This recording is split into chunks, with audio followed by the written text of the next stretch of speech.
Welcome to you all in this health economics course. Um, Today we will start with a basic introduction about health economics. This course, as it intends to address the students who are from economics, who are also not from economics. As the name suggests, health economics is basically a marriage between health sciences and its economic implications. When I was doing my doctoral research, people asked me that what is my research area. So broadly, I used to say this is health economics, and they were asking me that health economics, what is that? I would like to take you through a 20-hour session where you will learn the nitty-gritties about health economics in a broad way. And I will like to mention that this course intends to benefit the students of economics, of healthcare or allied subjects which connects the health and economics together.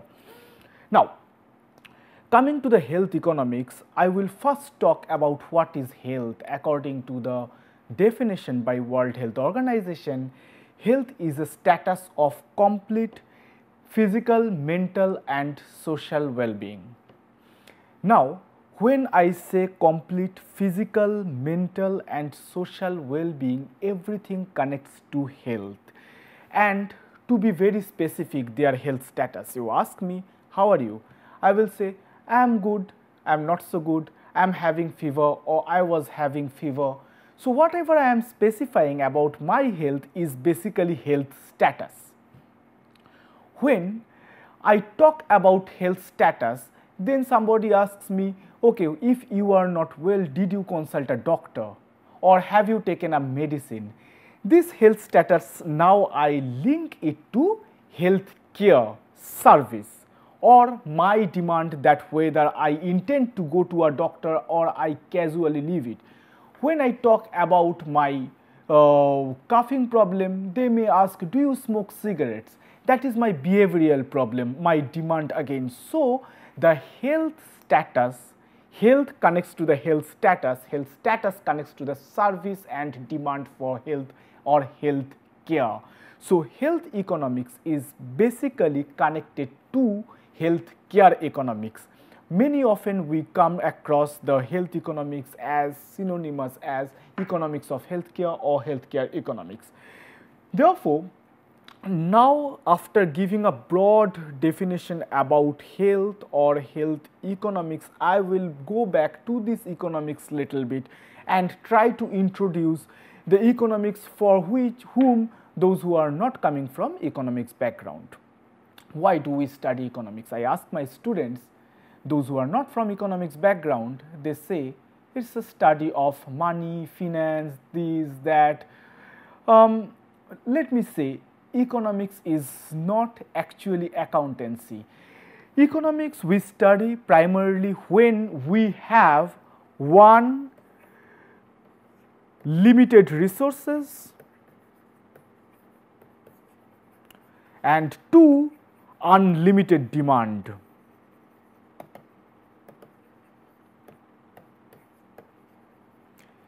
I mean, we have enormous demand in our life, but we have limited resources.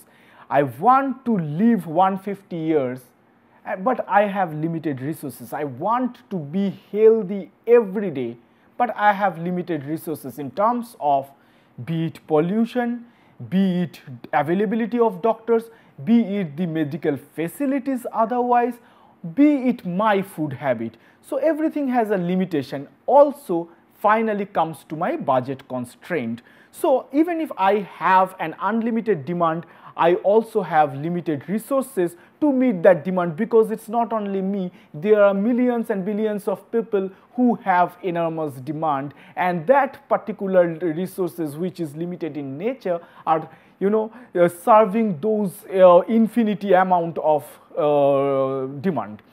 Therefore, we need to have choices that given those limited resources or scarcity, how best I can maximize my demand or maximize my satisfaction based on my demand. I have to choose between different resources which are possible given my constraints, my budget constraints, my time constraints, my cost constraints, my production constraints. We will talk about more about these constraints when we go along. And we also have to choose in a way that makes my choices efficient, which makes my choices efficient, so that I can say that I have gained the most given the scarcity or the current limited circumstances. Therefore, when I talk about these three aspects, that limited resources and unlimited demand given, and I will like to maximize my efficiency given the choices. So in economics, we would like to bring them down in 4 basic aspects. So the first one is costs. Every activity we do, it has some cost. It can be monetary cost, it can be non-monetary cost. And the cost is in terms of, here we say in broad, resource use. Every resource we use, it has some costs associated with this. We pay monetarily or we don't pay monetarily. There can be, like, say, an example of non-monetary cost can be time cost. For an example, I go to a doctor and I pay the fees to the doctor. That is my monetary cost. My non-monetary cost is because I am going to the doctor, I am not going to work maybe for that day, right? Or I am spending some time, even if I am paid for taking leave, so it doesn't culminate to my doesn't have an implication to my monetary cost or monetary loss, but at the same time I am losing my time, which could be utilized in some some other way which could be productive. I am being assisted by my family members. They could not work or they could not do anything else which could be productive otherwise if I am not going to visit a doctor. Eventually, in a country like India or any lesser developed countries, we see that there is a high cost associated for the poor underprivileged villagers who stay in remote areas, have to come to urban cities to visit a hospital or a healthcare provider. They are not, mostly they are daily wage earners, or their income comes from their daily activities. So they are losing their income, their family members are losing their income, and their time cost, their travel cost, even if they don't pay or they pay. So the cost is in terms of resource use. It can be monetary as well as non-monetary. When we study about health economics, it also discusses about the payment mechanisms and who pays for that. In several countries, I will take an example of, say, UK, where the health financing is basically done by the government through taxes. We can talk about USA, where the health financing is mostly private in nature. The healthcare providers are private. The people who are visiting a doctor or a healthcare, they are paying either from their insurance or from their pockets, so because they are private. Next, let's take an example of Canada. In Canada, some part is provided through taxes by the government. In some cases, the doctors or the healthcare providers are paid by insurance companies. In India, it's very, very mixed in nature. In India, as the healthcare providers are very, very mixed or diverse in nature, we have quacks who give, who put some powder, even if there is a snake bite, there are quacks. There is government doctors, there is private doctors who serves village people, there are private doctors who charges high serving this or consulting in tertiary care super specialty hospital. So the nature of our healthcare system in India is very, very diverse and very sparsely distributed.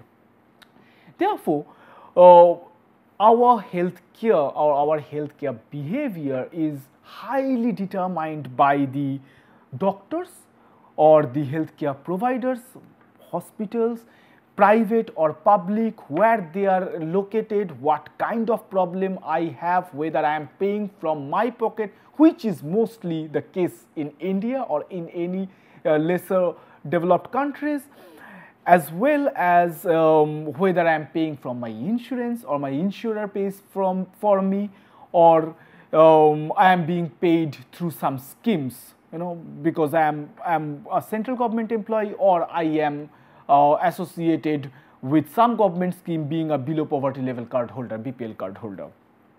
So my health seeking behavior is determined based on who pays for my healthcare and what is the payment mechanism, and the costs associated, because I am meeting that cost based on this healthcare payment mechanism, is all directly connected with that. The next is the benefits what I get. I estimate the benefits against the costs. I mean, what I am gaining visiting a doctor, what I am gaining by my healthcare behavior, a healthy behavior. I smoke a cigarette, what I am gaining or what I am losing. And after I have some lung infection, I go to a doctor, what I am gaining and what I am losing. Because I pay for the cigarette here, and later I pay for the doctor, in which way I want to seek my satisfaction, or which way I find more benefits against my payments, be it in cigarette, be it on towards the doctor, or my my treatment processes. The next is the choices I make. Now here, as I said, that based on the cost, it comes, I look at the benefit, that whether I pay for this or I pay for that, and what kind of benefits I am getting based in comparison to the costs I am incurring in different aspects. So I have choices, right? I have different choices, and I have to choose the best one. And when I talk about the efficiency, I will choose the one which gives me the highest efficiency, and efficiency is very, very relative. I can gain satisfaction by smoking a cigarette. You can say that, sir, smoke causes cancer, don't smoke, and you gain benefit by not smoking cigarette. So it's very, very individual level. Therefore, again, when I go back to the choices, I make my choices based on how much payment I am making for a particular decision, be it healthy or unhealthy, or what kind of choices I make, that I want to go to a homeopathy doctor or an allopathic doctor. Maybe the homeopathy will take me longer time, or an Ayurvedic doctor, maybe it takes a longer time, but I don't have to go for a surgery. For allopathy, maybe I am paying more, I am going for a surgery, it causes me pain, but at the same time my treatment is faster. So you have got several choices, and you have to see which is the most efficient for you. Maybe a surgery is not recommended for an elderly person, so they can choose for a allopathic or homeopathic treatment. They can. I am not saying that that's the best or that's the worst. At the same time, for me, I need to join a hospital, join my job. I can't stay at home if I have twisted my leg, and then I can't choose a healthcare process which takes longer time. So again, I am deciding about which is my choice and what is the implication in terms of my benefits, and the benefits are very, very, again, subjective in nature. My benefit may not be similar to your benefit, therefore my choices may not be similar or are not similar to your choices. Therefore, when I see a half-filled bottle, and then I say, if I am a pessimist, I will say that this bottle is half empty. If I am an optimist, I will say that this bottle is half full. If I am an economist, I will say this is an inefficient choice, because you can't afford to keep this bottle half empty. you are not making the best of your choices. Now, I will introduce two concepts, micro and macroeconomics. Micro and macroeconomics. What is the difference between micro and macroeconomics? Microeconomics, as the name says, it's small. Micro means small, isn't it? So when I talk about microeconomics, it talks about individuals, any human being, individual, a singular sense. Two, households or the families. We generally in research terms, in social sciences, we call households mostly. I'm not saying that family is a wrong term or non-scientific term, but generally it's known as households. So households again is a unit, is a unit which takes economic decision, which takes the healthcare decision, and then they can relate it at the household level as a small unit. And third, if it's a community, community as a unit, a small community is a small unit where there is a homogeneity in terms of the health-seeking behavior or healthcare provision, or both the supply and demand side, if I take together or separately. On the other hand, when I talk about macroeconomics, macro is a large concept, so you can say it's a state or district.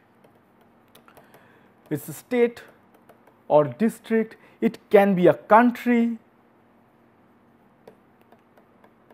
or it can be an international perspective across countries.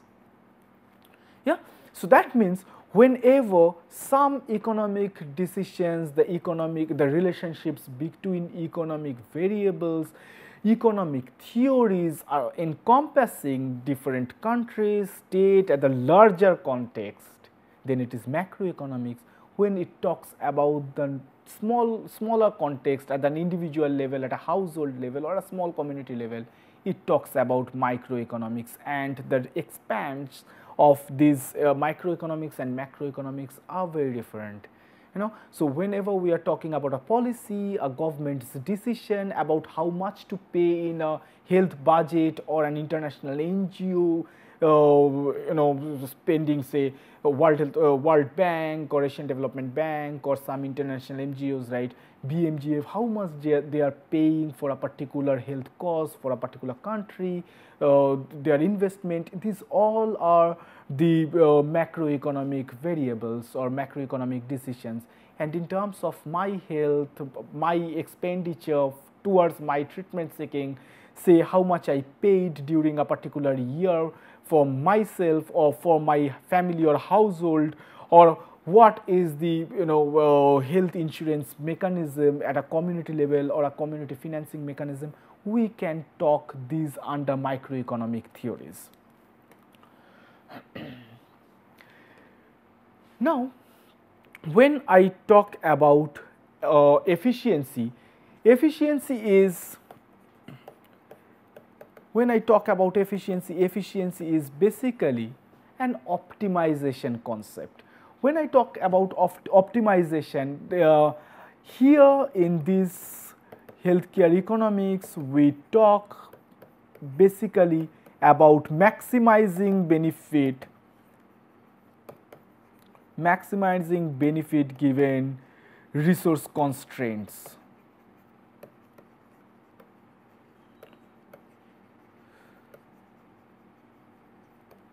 Maximizing benefit given resource constraints.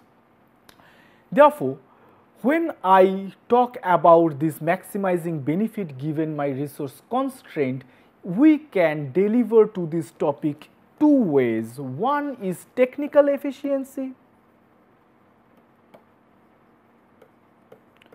another one is allocative efficiency.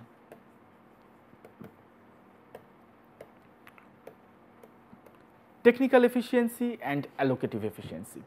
Now, what is technical efficiency? It's like meeting a given objective, that you have an objective you want to achieve that objective given cost or cost constraints or certain budget. To attain, say, let us take a production or the level of immunization that I want to complete immunization for children less than 5 years old of age. All 5 years of age children should have complete immunization against certain listed diseases. To attain that objective, if I can utilize my resources in the best possible manner so that I can limit or keep my cost lowest or least, then I achieve my technical efficiency.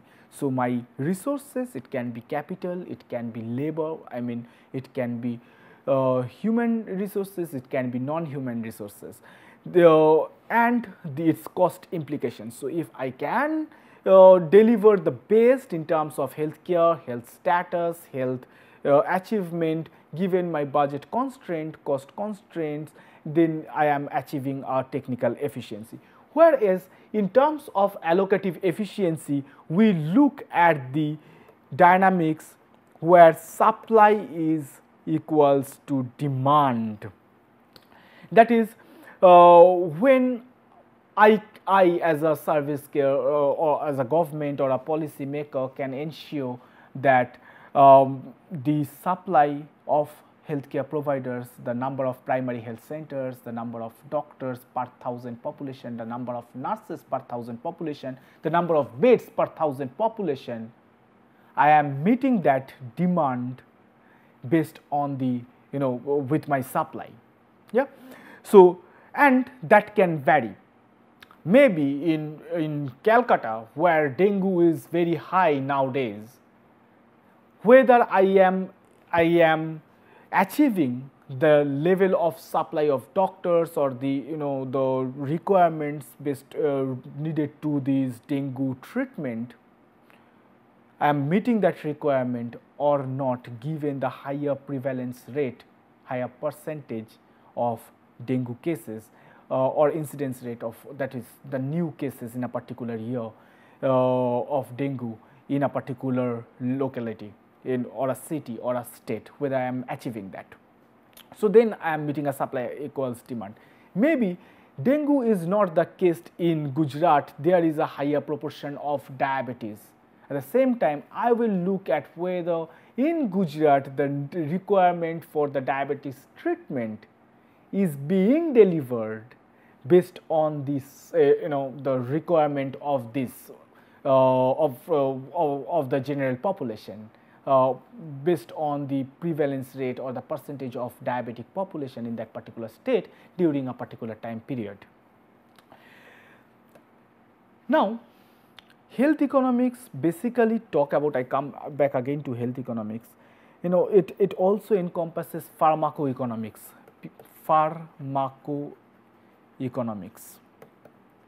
They are not very different than health economics. Pharmaco is the pharmaceuticals.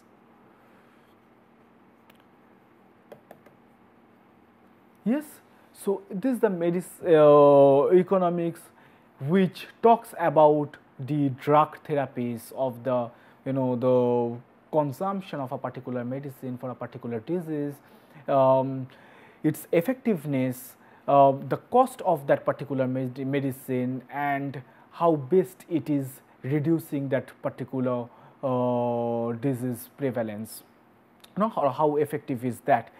Therefore, when I am talking about this effectiveness, this pharmacoeconomics and healthcare economics mostly talk about or largely talk about economic evaluation.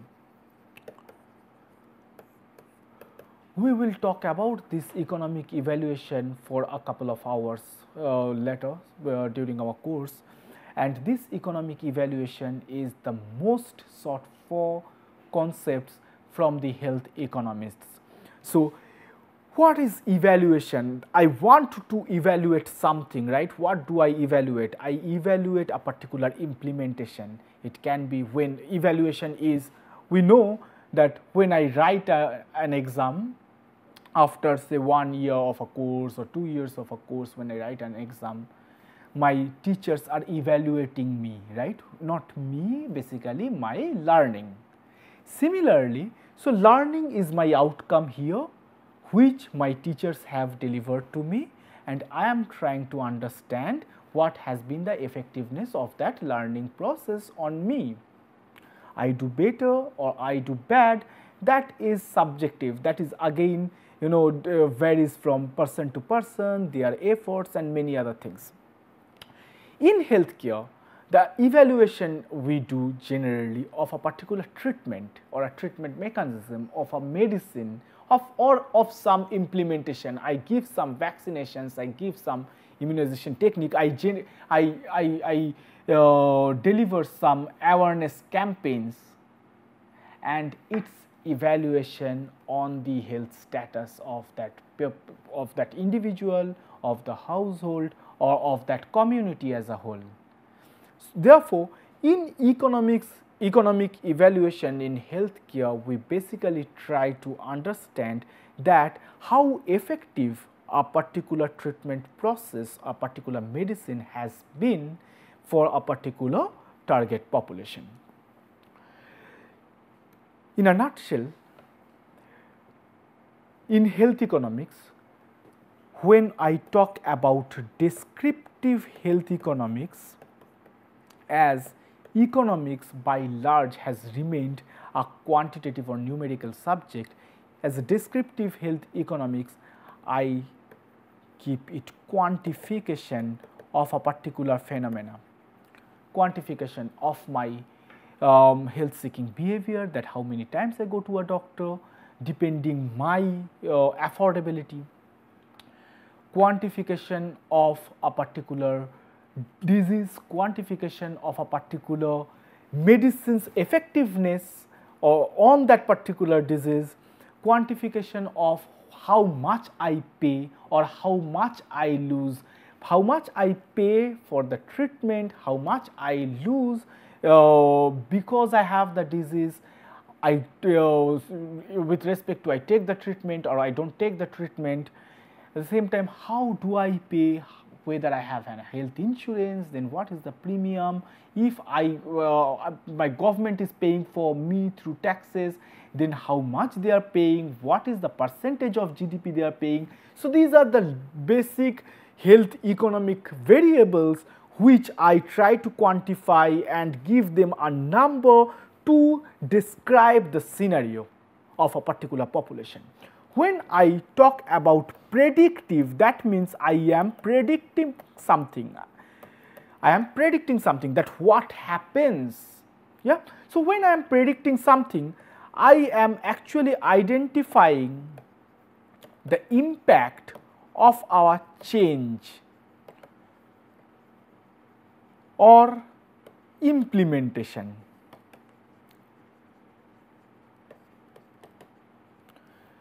That means how much change or how much impact a particular change in decision or a particular change in treatment process, a particular change in medicine, a particular change in health financing mechanism has brought in.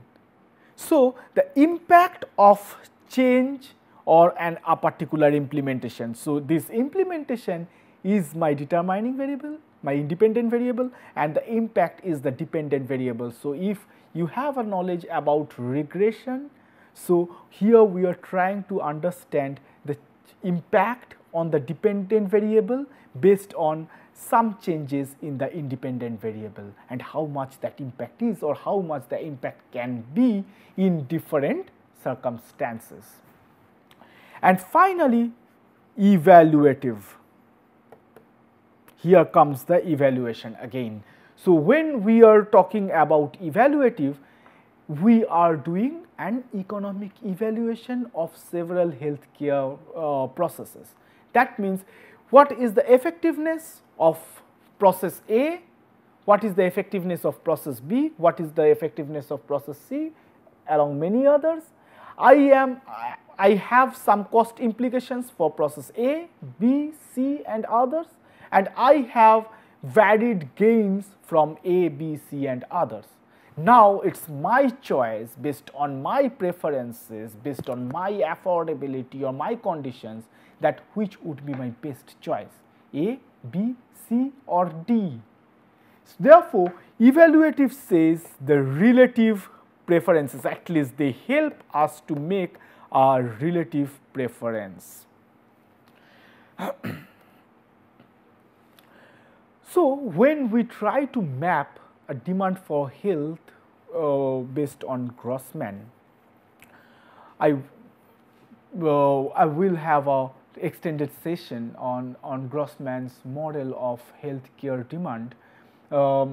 We basically try to understand here the healthcare as the healthy days or a health stock. How many days I stay healthy, that's my health stock, right? If I am staying longer time period as healthy, then my health stock is strong, larger, that accumulates further, that I will be staying healthy for a longer duration of time for the later period of my life. Therefore, this health stock is basically determined by several health factors.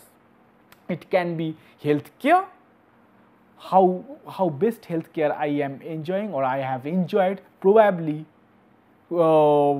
since my mother's pregnancy with me. From there, her health care during her pregnancy, my birth, and my my health as a child, because that has a strong impact on my health as an adult, and my health seeking behavior or my healthy behavior starting from diet, the exercise, the environment, the income, the awareness. These all are very prominent determining factors which affect your health stock based on some production process. This is basically the Grossman's model. I'm just giving you the name here, Grossman's model. So, if I want to map the health economics, I will start with what is health.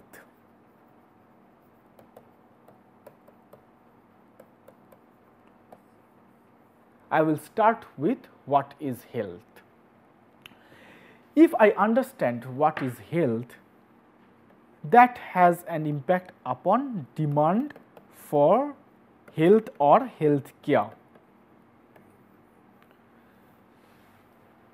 If I have a demand for health care, or I want to know the demand, or I want to generate some demand, I am interested in that, I would like to know what is health. I will Google it, I will ask my friends, or I will go to a doctor. So, it is a both way relationship. Based on my demand for health, or I will keep it as what influences health.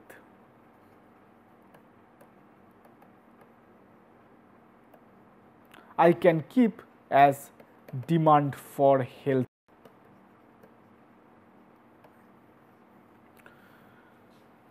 If I know that if I smoke, it causes me cancer,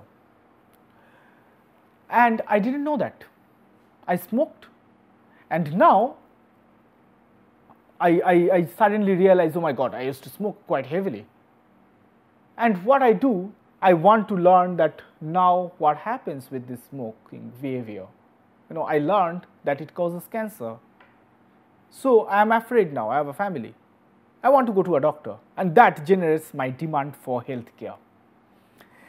Then what influence, or if I am staying in Delhi, it's highly, the air is highly polluted.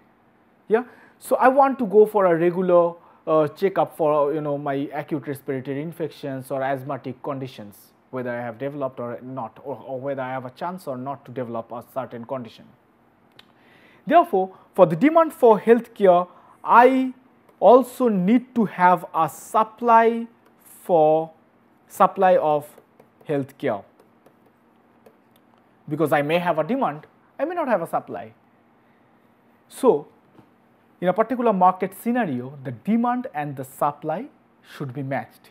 So, as the demand will look for a supply, the supply would also look for a demand. Otherwise, go back to my previous slide or previous chart where I talked about it causes inefficiency if the demand doesn't match the supply, allocative inefficiency, right? So, the demand and supply should be linked to each other very, very closely and should be evaluated that whether demand meets the supply or supply meets the demand. We will talk about the demand and supply more in detail when in our next session. So, this demand and supply, this relationship leads to a market analysis. Because whenever we talk about demand and supply, this is a market mechanism. And when we want to understand that mechanism, that whether I am towards achieving an efficiency or not, or whether my system is very inefficient, I have to do a market analysis. After doing that market analysis, now the government takes the decision, right? They take the decision. I can just demand it, yeah, and I will just see whether there is a supply or not. So, the government has to take the decision whether there is a demand or whether the demand has to be generated, or if there is a demand, whether there is enough supply or not. So, after this market analysis, I bring a macroeconomic appraisal. Again, macroeconomics is at the state or the country level where the government takes the decision. At the individual level, at the microeconomics, we take the decision. So, we do a macroeconomic appraisal. We do a macroeconomic appraisal. So, when we do a macroeconomic appraisal, then it leads to planning or budgeting.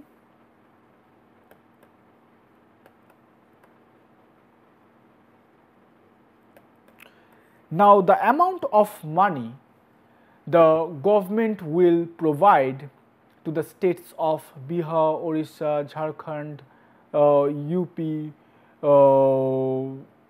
Chhattisgarh to work on undernutrition, the same money probably they will not give to the states like Kerala or Punjab.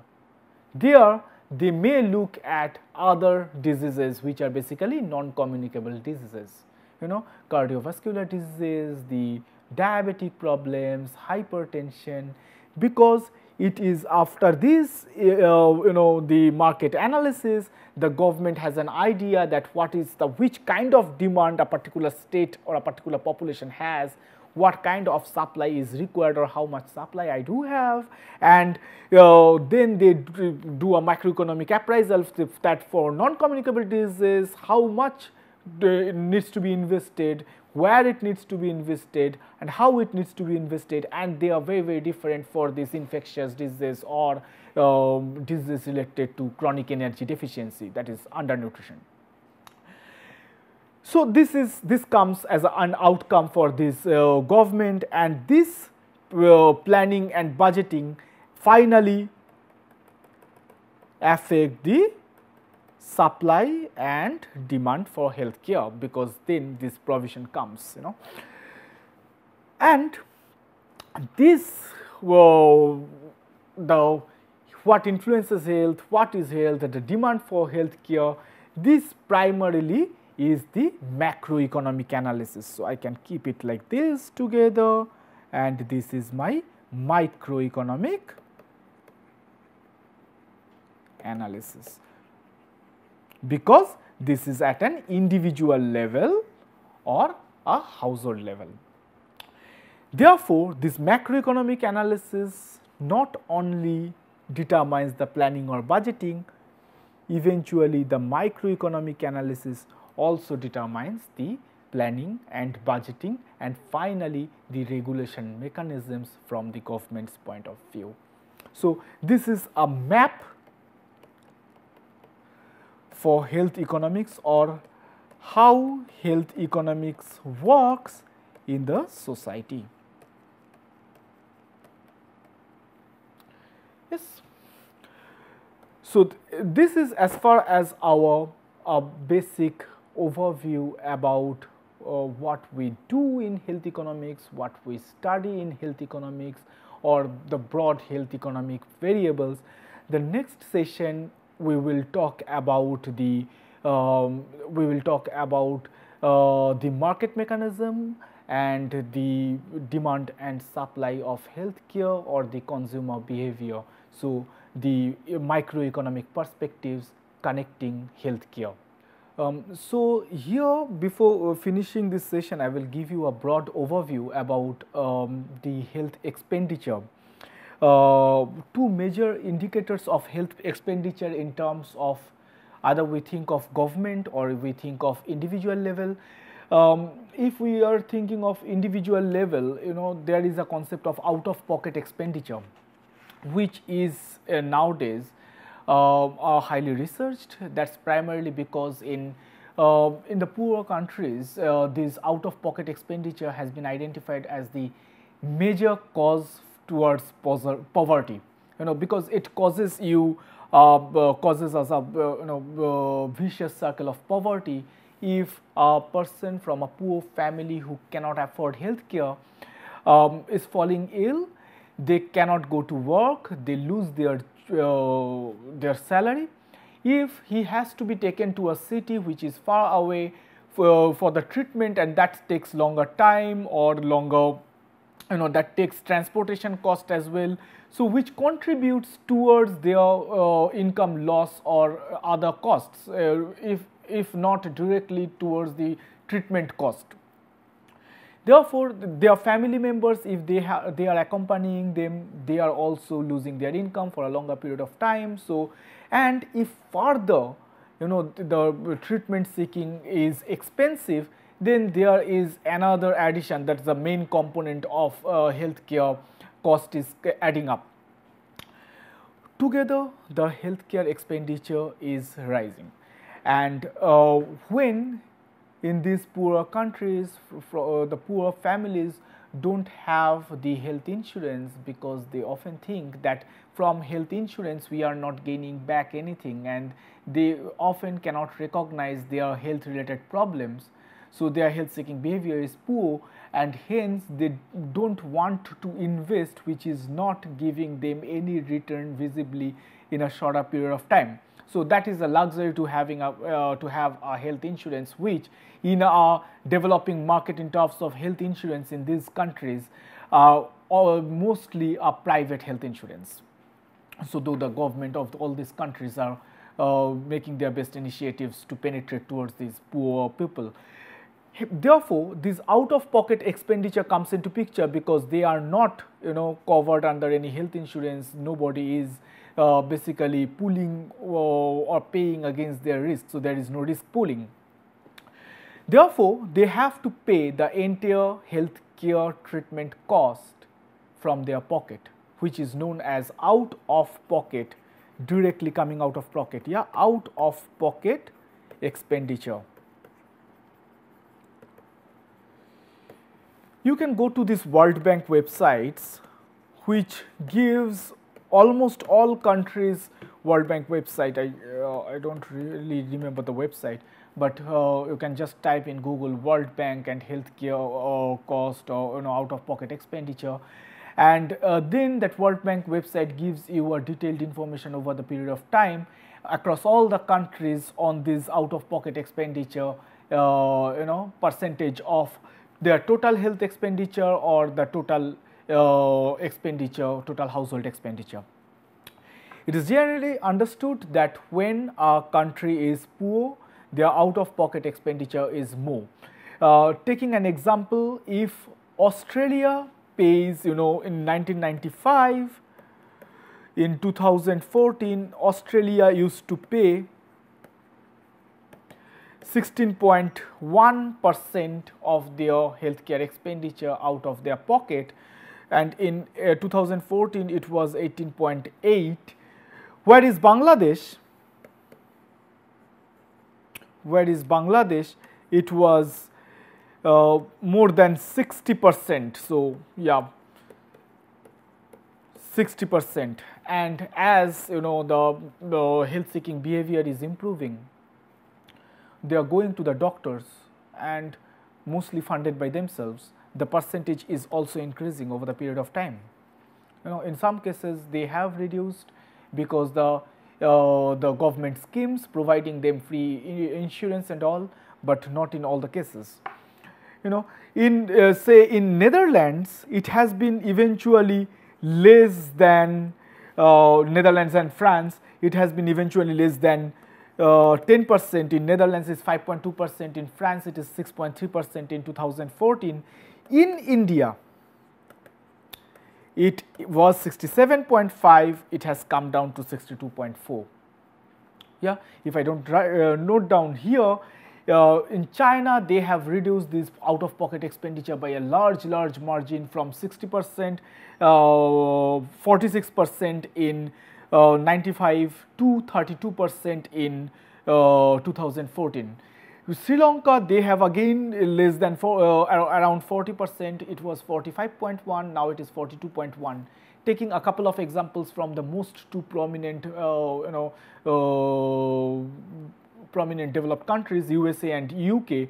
In USA, it has been 11% in 2014, whereas in UK it has been 9.7%, and we often feel very proud when we compare ourselves as a nation with Pakistan, and this Pakistan's health expenditure, out-of-pocket expenditure, as a percentage of their health expenditure, has been 56.3%, coming down from 72.1 in this 20 years. So ours one was 62.4, whereas Pakistan is in 52%.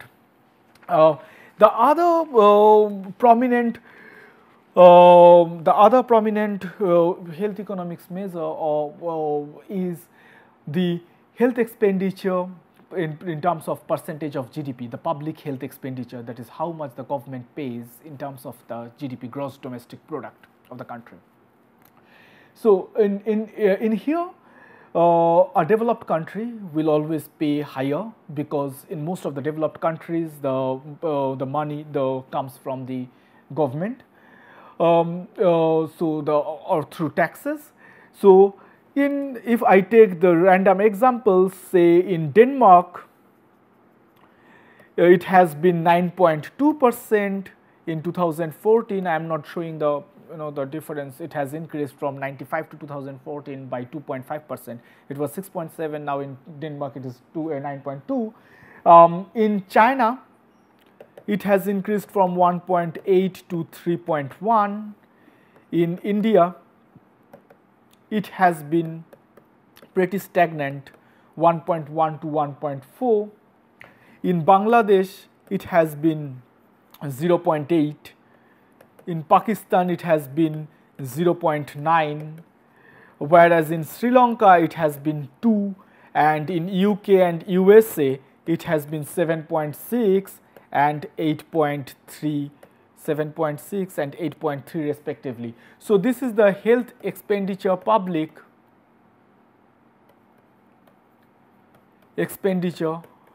health expenditure as a percentage of GDP, of that particular country's GDP. So when we look at the private expenditure, it is again it is little dubious, and then in India, of course, it is higher as compared to the public health expenditure. And in India, the private health expenditure as a percentage of GDP is higher, because the government facility is not very prominent, or does not reach to all the sections of the population. So it has been 3.3% in 2014. In China, it has been 2.5. In Germany, it has been 2.6. You can compare. In USA and UK, it has been 1.5. As I said in my earlier earlier part of my lecture, that in UK it is mostly coming from the government through taxes. So the private health expenditure has been pretty low, and it has been only 1.5% out of their GDP. And USA, again, their contribution towards the private health expenditure is higher, and the percentage of GDP is 8.9%. So, when we talk about another indicator, that health expenditure per capita, when we talk about health expenditure per capita, that means health expenditure, it's for in an average for one individual. So, it's the total health expenditure divided by the total population given in US dollar, and the base price is 2011. And then again for the developed countries it is way higher. Yeah. So, because they have a better healthcare facility, they are paying for the insurance, or the government is paying for them, the healthcare provision is good, and therefore the expenditure is high, be it from the individual payment, or the insurance based payment, or the government payment through taxes. So, it's the total healthcare expenditure, and finally their awareness and the health seeking behavior is quite good. So, they go for a regular health checkup, they have knowledge about the health perspectives. Yeah. So, in Australia again, in Australia it has been 4,357 in 2014. In China it has increased from 64 to 731 US dollar per capita per Chinese population. In India it has increased from 60, but it has increased at a pretty slow rate as compared to China, to 267. So, we spend 267 US dollar per capita, per individual in 2014. In Sri Lanka it has been high as compared to India. Sri Lanka has been doing pretty well in terms of their demographic indicators, development indicators.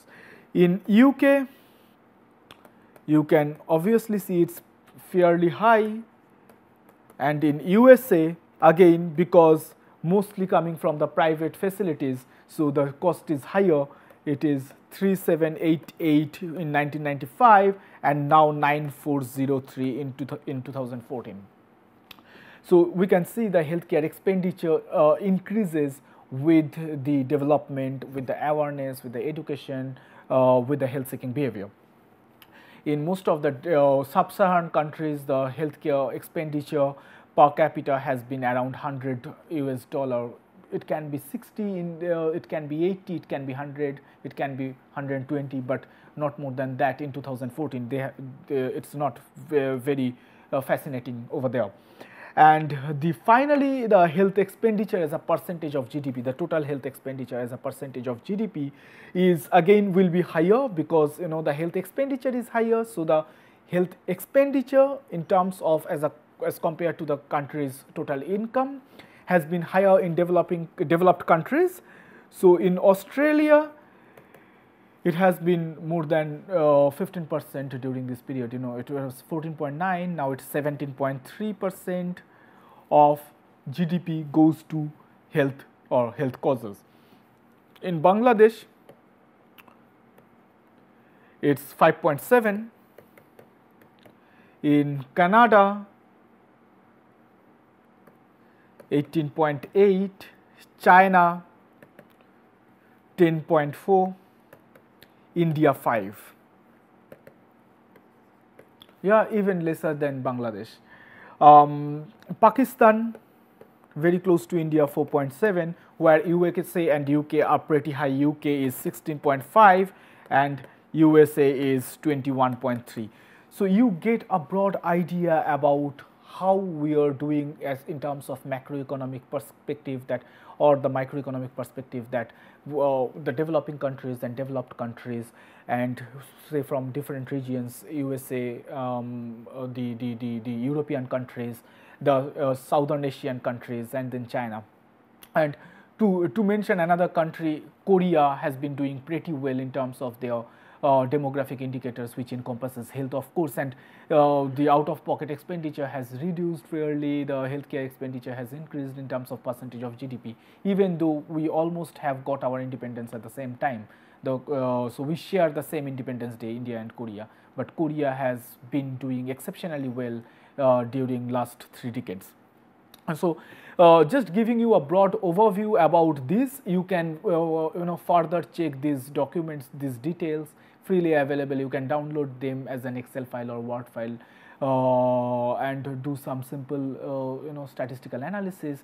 You you can download them from this World Bank website. Just get this health expenditure, out of pocket expenditure, percentage of GDP. Even you can get some basic the demographic indicators, say infant mortality rate, the death rate, the birth rate, and all these things, and you can do some basic analysis, what is the impact of healthcare expenditure on, say, declining death rate and all this. Yeah. So thank you very much. See you in the next session.